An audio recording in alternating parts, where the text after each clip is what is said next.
Welcome to the Rim Break Rodeo. We hope this video helps. You begin by securing the foundations that make everything else faster. Discrete math, calculus, and linear algebra. Learn concepts, not just procedures. Once done, pick one programming language like Python or C and write daily small programs to internalize syntax and patterns. Make sure to set up practical tools. Git, a Unix shell, and an editor. They save time later. This step propels you from passive learner to active practitioner and gives clear early wins so you keep momentum.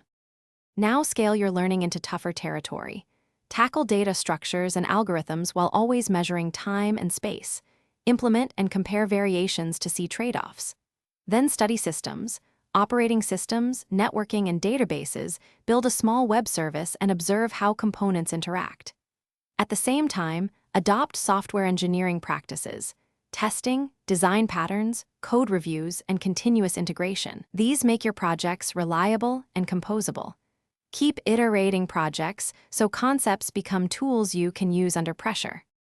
You wrap up by choosing one or two areas to specialize in: machine learning, security, distributed systems, or embedded, and dive deep through focused projects and papers.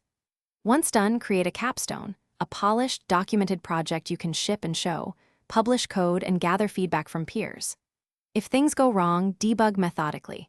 Reproduce the issue, bisect to isolate causes, add logs and tests, and escalate with a minimal, reproducible case. That troubleshooting habit will save weeks of lost time.